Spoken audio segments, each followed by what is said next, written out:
Hello students, I am Ashwini Zamdade, lecturer at Sanjuni College of Pharmaceutical Education and Research, Kopargaon. First of all, I heartily welcome you all in second year of Diploma in Pharmacy. Hope all of you are doing well and enjoying learning from home.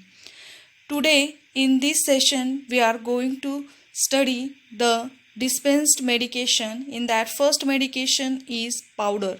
Now, what are learning outcomes of this presentation?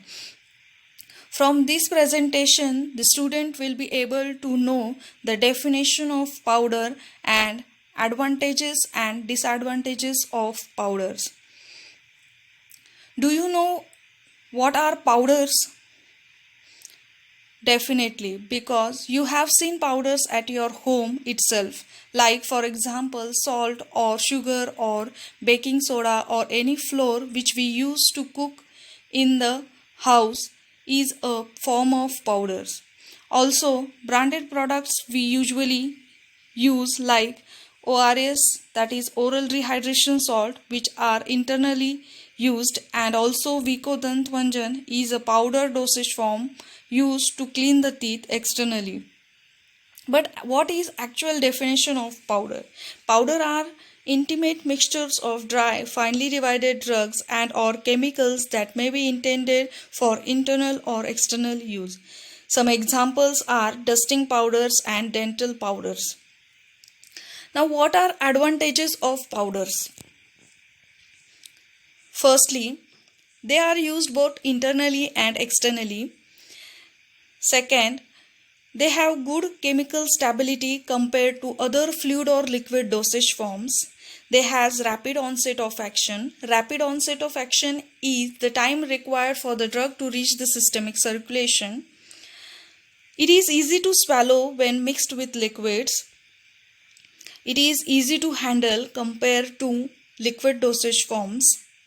It is suitable for pediatric as well as geriatric patients, and it is more economical because it has low production cost.